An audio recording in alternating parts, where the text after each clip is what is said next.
Hello again, class. Professor Mandeville here. This is lecture number 18 for History 102. And last class we were talking about Wilson going to Paris to negotiate the Treaty of Versailles after World War I and the mistakes he made. So today we're going to pick back up with that. I'm going to be posting a handout on our website. On one side, it's going to have something I talked about last class when we were talking about the costs of World War I. This is a little article about Frank Buckles, who passed away in 2011 at age 110. He was the last living World War I veteran. Pretty interesting guy, a highly decorated career in both wars. But it shows you how long veterans can persist after a war. And then on the other side, something we're going to be talking about today, Wilson's 14 points. It lists them all, and then it's in the column, it tells you whether or not they were fulfilled. And we're going to be talking about those today, so you're probably going to want to print this out and have it in front of you. So, Wilson goes over there with the idea that if he can implement these 14 points, that it'll create world peace forever. That's why he went to the trouble of having the war end at that significant moment, 11/11/11, and so forth. Now, you'll notice on the 14 points PDF I'll post that for the most part, most of these points were not fulfilled and did not become part of the Treaty of Versailles. Now, as I pointed out before, Wilson made mistakes, and those mistakes are going to cost him as far as getting the treaty ratified when he brings it back to the United States, especially snubbing Henry Cabot Lodge, as we talked about. But when he goes over there, as I mentioned earlier, he's at a disadvantage because of two major factors. One, we had no battles here in the United States. We didn't have anything to rebuild, unlike the Europeans.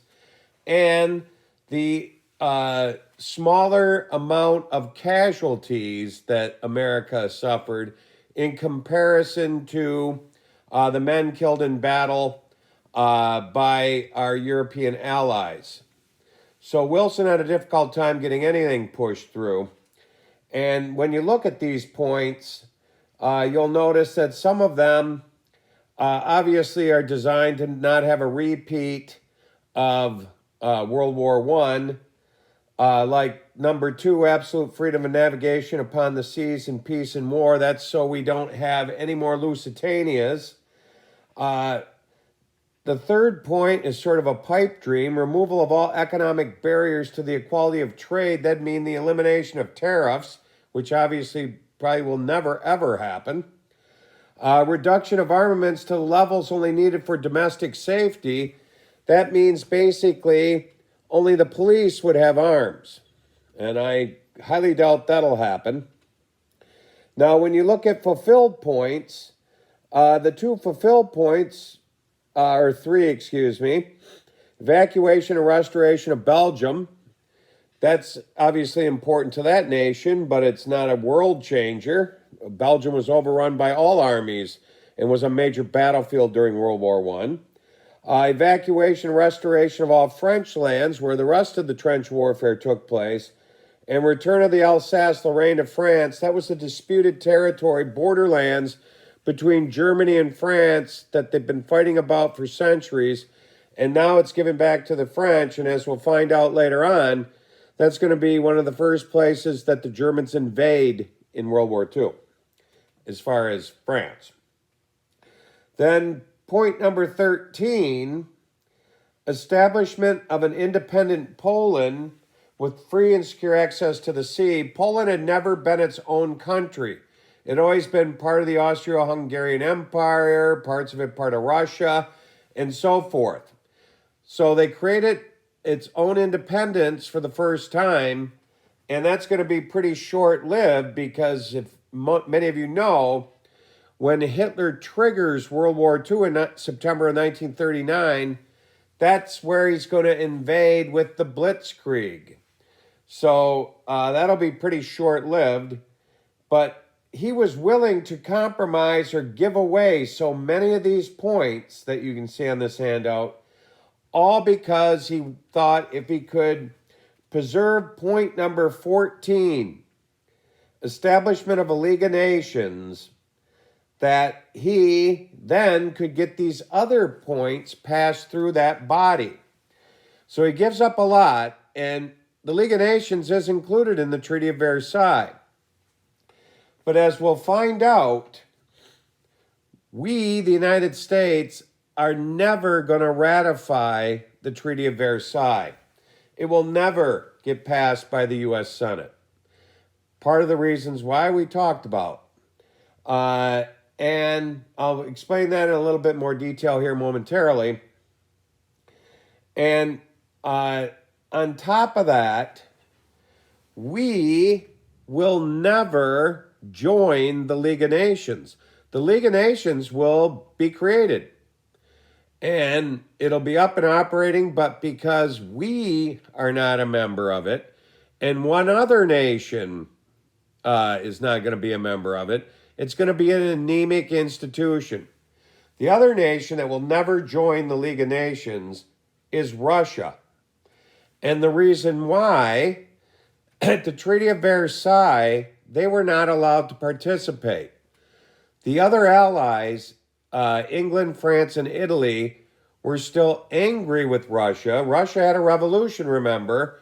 Lenin and the Bolsheviks take over, and one of the first things they do in 1917 is they reach a separate peace during World War I and withdraw and end the war.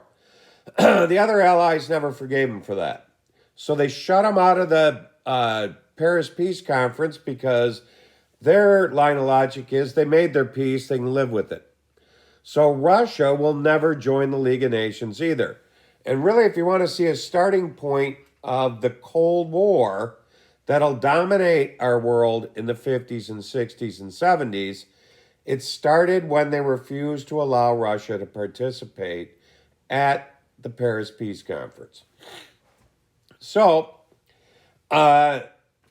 Wilson returns with the Treaty of Versailles, and right off the bat, the number one critic against it is going to be Henry Cabot Lodge, the chairman of the Senate Foreign Relations Committee. One other problem before I talk about Lodge's strategy that is an underlying problem with this treaty that Wilson really couldn't do anything about, and it's not part of the 14 points. England, France, and Italy embedded what's known as war reparations into the Treaty of Versailles, meaning they're blaming the war on Germany, and because the Germans were at fault, supposedly they owed England, France, and Italy $33 billion as war reparations or punishments. And sooner or later, they're supposedly going to have to pay this back. That's going to be a gigantic problem that we'll find out about later when we're talking about what leads to the depression. That's one of the things. So he comes back and Wilson does with the treaty. He starts to promote it. He will go on a tour of the United States, making speeches, trying to get different states to pressure their senators to approve the treaty. Henry Cabot Lodge will have his own campaign against it, and the base of his campaign will be pretty clever. He will announce he has 14 reservations about the treaty, problems that he's pointed out. Pretty smart in his contrast to the 14 points. Now, while Wilson is out campaigning to try to get the Senate to ratify this treaty, unfortunately for him, he's going to suffer a stroke which is going to, disable him while he's recovering from it for the next 6 to 7 months. And this is really going to curtail any effort to get this treaty ratified. And it's also going to be a situation where we've never had before and hopefully we'll never have again. In essence, the person that's going to be running the United States government is going to be Wilson's wife, Edith, because we don't have provisions in the Constitution like we do today that if something happens to the president where they're disabled while on the job, the vice president can be sworn in temporarily to fill in while the president recovers. Those accommodations didn't exist yet. They'll come in later amendments to the Constitution. So there's nothing saying Edith couldn't run the country. But one thing is, we didn't really know that was happening when all this took place. After the fact, after Wilson's out of office, it'll come out that really it was Edith running the country. Maybe Woodrow Wilson giving her what advice he could from his bed after suffering from a stroke and trying to recover. A very precarious situation, to say the least. So, the treaty will come up for a vote in November of 1919. It will lose soundly in the Senate. Remember, it needs a 2/3 majority to win. Then, once again, they'll bring it up for a vote in March 1920, and it'll be rejected for a second time. So, as I mentioned before, we will never, ever ratify the Treaty of Versailles. So, it's down to the tail end of Wilson's administration. 1920 is an election year. He's seen the treaty voted down twice. Obviously, he's not going to run for an unprecedented third term and break George Washington's precedent. So the election of 1920 is a wide open election with no incumbent. So the Republicans are going to nominate Senator Warren G. Harding from the state of Ohio, another Ohio candidate. His vice presidential candidate will be Calvin Coolidge from the state of Vermont. The Democrats will nominate another candidate from Ohio. You can see how important Ohio still is. They will nominate their governor, James Cox, as their candidate. And his vice presidential candidate will be, at this point, really a political unknown except for the name. That will be somebody who at that point is serving, ironically enough, as the Assistant Secretary of the Navy, Franklin Delano Roosevelt, Theodore Roosevelt's fifth cousin. And they both held that same position at one point in their career, Assistant Secretary of the Navy. But at this point, FDR is pretty much an unknown except for his famous cousin. Then also, there's a third-party candidate, and we'll talk about that in a second. So this election is sort of a referendum on Wilson's failures at the end of the war.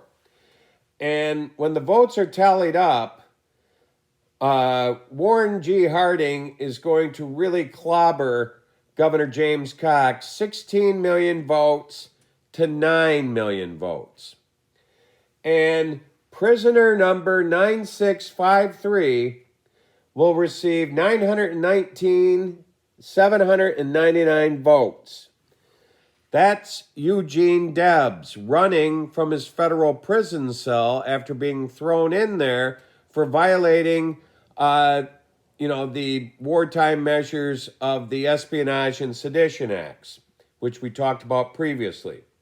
Now, because of that showing of nearly 1 million votes from his prison cell, one of the first things, as I mentioned before, that President Harding will do after he's sworn in March of 1921 is he will pardon Eugene Debs and have him released from his federal prison cell. So, that's the end of that particular chapter. We're ready to move into chapter 30 on the Roaring Twenties, basically what life was like during that decade that we're now into with the election of 1920. And what we want to talk about first is sort of a hangover effect from World War I, and that's something that's commonly known as the First Red Scare. Now, I'll remind you that communists, led by Lenin and Trotsky, will rise up and revolt against Tsar Nicholas in Russia during the war in 1917, and the country from that point forward will be a communist regime. Now, what's going to happen here is after attempts by non-communist Russians, even aided by the United States and England during the Russian Civil War, the Lenin and Trotsky will hold on to power and they'll be firmly in place. Then when the war's all over, communist parties sprout up all across Europe. And in fact, a small communist party forms here in the United States. And people become very communist paranoid. Now, most of you have studied McCarthyism that happens in the 1950s. Sometimes that's even known as the Second Red Scare, because the first time that America became paranoid about communists taking over our country was in the late teens, early 20s, known as the First Red Scare. Now, today we know, all told, in the early 1920s, there was approximately 60,000 communists in the United States. Now let's put that into relative terms. Our total population was 110 million people. 60,000's a drop in the bucket. But people somehow or another think there's way more and that they're this big threat. And part of the reason why is that there's a wing of this Communist Party in the United States that's very radical, and they resort to what we would term today domestic terrorism. And they have, their major favorite way to strike out is using the U.S. mail to mail bombs to people. And a bomb was mailed to the mayor of Seattle at one point. In New York City, 16 packages with bombs in them were intercepted by intelligence operations and grabbed before they could be delivered to the homes of such people as John D. Rockefeller Jr. and other prominent capitalists in New York City. But unfortunately for everyone, one bomb was mailed to the Attorney General of the United States home, and that person's name is Attorney General A. Mitchell Palmer.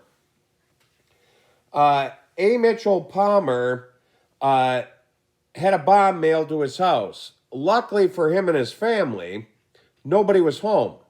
So the mailman just left it on the front steps, and before anyone could arrive home, the bomb exploded and blew the front of his house off. Obviously, this really shook up A. Mitchell Palmer. All he could think about is, what if his wife and kids had been home, brought the package in, it could have killed them and whatnot. So after he, recovers from this shock, he's going to sort of go on a one-man witch hunt for communists in America, similar to McCarthy in many ways. Except he has the power of the Attorney General's office and the Justice Department. So in December of 1919, he's going to send his agents out to round up nearly 250 communists that he has determined are the most dangerous to the United States. And in this roundup, they'll arrest all these people, and without charging them with anything, A. Mitchell Palmer will oversee their deportation, because he'll have them all loaded onto a ship named the Buford, and he'll basically make a little speech to him and tell him, you want to be a communist so bad? I'm going to send you to where you can be a communist for the rest of your life. I'm deporting you to Russia. And the ship took them all to Russia. Now, after this was discovered and revealed by the press, people applaud this. And they even nicknamed the Buford the Soviet Ark. Now, this isn't going to be the end of it. On another night, he'll have Justice Department officials round up more than 4,000 suspected communists. He'll hold them in preparation to deport them also.